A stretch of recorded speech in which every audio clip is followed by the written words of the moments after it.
багш амны хүндийн эрүүл мэндийн сургагч багш. Монгол улсын эрүүл мэндийг дэмжих сангийн санхүүжилттэй цэцэрлэгийн багш амны хүндийн эрүүл мэндийн сургагч багш төслийн хүрээнд амны хүндийн эрүүл мэндийн боловсрол олгох цуврал хичээлийг бэлтгэн хүргэж байна. Сайн байцгаана уу? Энэ удаагийн сургалтаар та бүхэнд шүд яагаад цоордог тухай тайлбарлаж өгөх болно. Хүүхдийн амны хүндийн өвчлөл дотор хамгийн тархалт өндөртэй өвчин нь шүд цоорох өвчин буюу бидний хэлж заншсанаар шүд хорхоодох өвчин ордог. Дэлхийн нийт хүүхдийн 50% нь шүдний өвчлөлт өртсөн болохыг Дэлхийн эрүүл мэндийн байгууллага мэдээлсэн байдаг. Ялангуяа хөгжингүй улсын хүүхдийн 60-аас 90% нь шүдний өвчинд өртсөн байна. Хүүхдийн нас нэмэгдэх тусам шүд цоорох өвчинд өртөх магадлал нэмэгддэг. Үүнийг эрдэмтэд хүүхдийн хооллолтой холбон тайлбарладаг. Өөрөөр хэлбэл хүүхэд өсөж томрохын хэрээр хоол хүнсэнд хэрэглэгдэх хүнсний бүтээгдэхүүний төрөл тоо олширдаг гэсэн үг юм. Хүүхэд төрөөд 6 сар хүртлээр зөвхөн сүүгээр буюу нэг төрлийн хоолоор хооллдог бол 6 сар өнгөрөхөд бор хоолнд орж эхэлдэг. Бор хоолнд орсон цагаас хүүхдийн аманд орох хүнсний бүтээгдэхүүний төрөл болон тоо олширч шүд цоорох өвчинд өртөх нь нэмэгддэг байна. Хүүхдийн шүдний цоорох өвчнийг үнэлж дүгнэхэд голлон ашигладаг үзүүлэлт бол шүд цоорох өвчний эрчмийн үзүүлэлт юм. Энэ нь нэг хүүхдийн аманд байгаа цоорсон, ломбцсон, ахуулсан шүдний нийлбэр тоог илэрхийлдэг үзүүлэлт. Зурагт Монгол улсад сүүлийн 30 гаруй жилийн хугацаанд хийгдсэн судалгааны дүнг харуулж байна. Хүүхдийн аманд байх 20 шүдний хэдэн шүдэн цоорол өртсөн гэдгээр үнэлдэг шалгуурыг Дэлхийн эрүүл мэндийн байгууллагаас гаргасан байдаг. Одоогоос 30 жилийн өмнө манай орны хүүхдийн шүдний өвчлөл өндөр, 20 жилийн өмнө маш өндөр түвшинд хүрсэн бөгөөд одоо ч буурахгүй байсаар байна. Хүүхдийн шүдний өвчлөл тэдний биед олон замаар сөрөг нөлөө үзүүлдэг олон улсын эрдэмтэд судалгааны дүнгээр батлан харуулсаар байна. Хүүхдийн болон өрхийн эмч нар 5 хүртэлх насны хүүхдийн биеийн жин өндрийг сар бүр шалгаж үнэлдэг нь хүүхдийн биеийн өсөлт хөгжлийг хянах гол үзүүлэлтүүдийн нэг учраас юм. Гэтэл олон цоорсон шүдтэй хүүхэд нь эрүүл шүдтэй хүүхдээс намхан, ижил настай ч жингээр бага байх нь илбэг байдаг. Тиймээс хүүхдийн шүдийг эрүүл байлгах нь тэдний биеийн өсөлтийг хэвэн явуулахад сайн дэмжлэг болно. Түүнчлэн 2010 онд дэлхийг шуугуулсан судалгааны дүгнэлт гарсан нь цоорсон шүдтэй хүүхдийн биеийн хөгжлийн үзүүлэлт нь эрүүл шүдтэй хүүхдээс хоцорж байгааг тогтоосон явдал юм. Одоо та бүхэнд эрүүл шүдтэй хүүхдийн амны үндийн зургийг харуулж байна. Энэ хүүхдэд цоорсон, ломбцсон, ахуулсан шүд байхгүй бүх сүүн 20 шүд нь эрүүл байна. Харин энд 12 шүдэн цоорсон хүүхдийн амны хүндийн фото зураг байна. Энгийн эмч биш хүн харахад 12 шүд цооролтойг тодорхойлоход тун бэрх. Харин хүүхдийн шүдний эмч нар шүдийг бүрэн угааж цэвэрлсэний дараа шүдийг шалгах үзлэг хийж энэ хүүхдийн аманд 12 шүд өвчсөн болохыг тодорхойлсон байна. Иймд хүүхдийн шүдийг гэр болон цэцэрлэгийн орчинд харж үнэлэхдээ заавал угааж цэвэрлсэний дараа шалгаж заншаарай. Ер нь яагаад шүд цоордог юм бэ? Хүний аманд байгаа бүх шүд нэг зэрэг цоордгоо? Эсвэл нэг нэгээр цоордгоо? Огт цоордоггүй шүд гэж байдаггүй. Гэх мэт олон асуулт хөврөн гарч болох юм.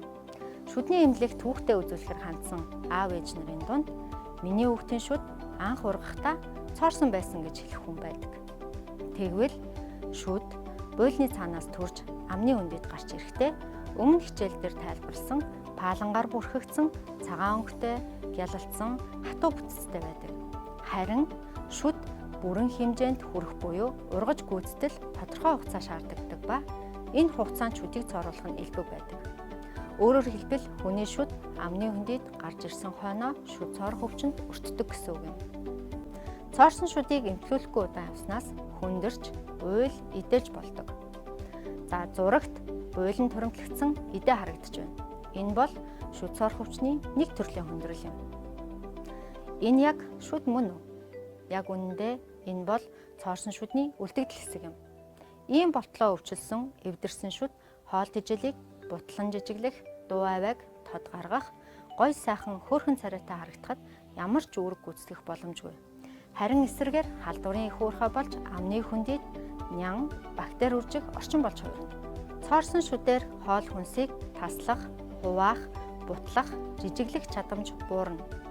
Яагаад гэдгийг тайлбарлахын тулд дахин нэг судалгааны дүнг танилцуулъя. 4 настай А хүүхэд эрүүл шүдтэй, харин Б хүүхэд 8 цоорсон шүдтэй. Энэ хоёр хүүхдийн шүднүүдийн хоолыг буталж жижиглэх талбайг хэмжиж харьцуулахад эрүүл шүдтэй хүүхэд нэг удаад 29.9 м², бутлах үйлгийг гүйцэтгэж байхад 8 цоорсон шүдтэй хүүхэд 8.8 м² талбайгаар бутлах үйлийг гүйцэтгэж байна. Эндээс харвал бараг 4 дахин багассан үр дүн гарч байна.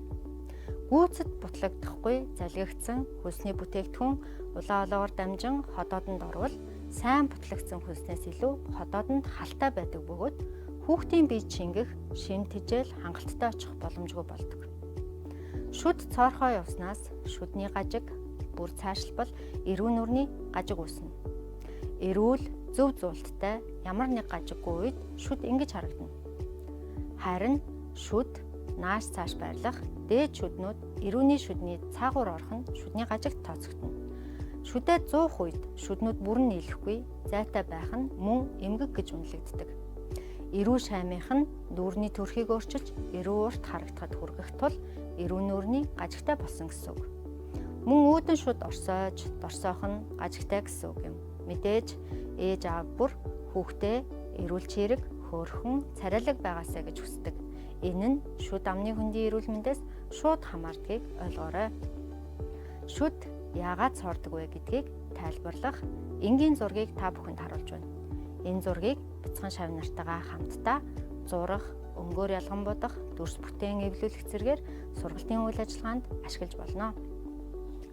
Хамгийн товчхон бөгөөд энгийнээр тайлбарлая. Хүний амны хөндөд шүдийг цооруулдаг бактери шүдэнд эхлэн наалдаж тогтдог. Энэ үед хүн амттай буюу нүүрсэс агуулсан хүнсний бүтээгдэхүүн идвэл цоорл үүсгэгч бактери нүүрс усыг задлан шүдний паланг уусгах чадaltaй хүчил ялгаруулдаг. Иймд шүдийг цэвэрлэхгүй удаа явах амттанг ойр ойрхон идэх нь шүдийг цооруулдаг байх нь. Шүд цоорох үйл явц бол ялзарч муудахтай адил юм.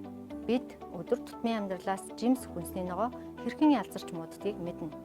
Муудсан эсхийг тайрж авахгүй бол зогсохгүй цааш үргэлжилж талбай болон хэмжээ нь нэмэгддэг. Шүд цоорно гэдэг нь үүнтэй яг ижилхэн. Магадгүй бид шүдэнд үүссэн жижигхэн хар цэгийг эмчэд үзүүлэхэд эмч их том нүх болгочих шиг санагддаг.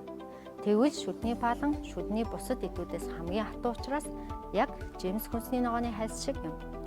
Хүүхдийн шүдний нэг онцлог нь ихэнх тохиолдолд өвчин зөөвргүй хүндэрхэн нэлбэг байдаг. Иймд бид өөрийнүүдээр харан эргэлзээтэй, сэжигтэй тохиолдол байгааг илрүүлсэн л бол шүдний эмчэд хандах хэрэгтэй.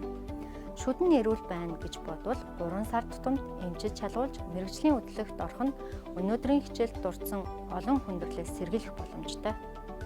Эцэст нь хэлэхэд шүдийг хооллолт бүрийн дараа сайн угааж цэвэрлэх нь цоорл үүсгэгч нэнгийн оршин тогтнох нөхцөлийг устгаж шүдний хатуу эдийг хамгаалж бүрэн байлгах боломжтой юм а.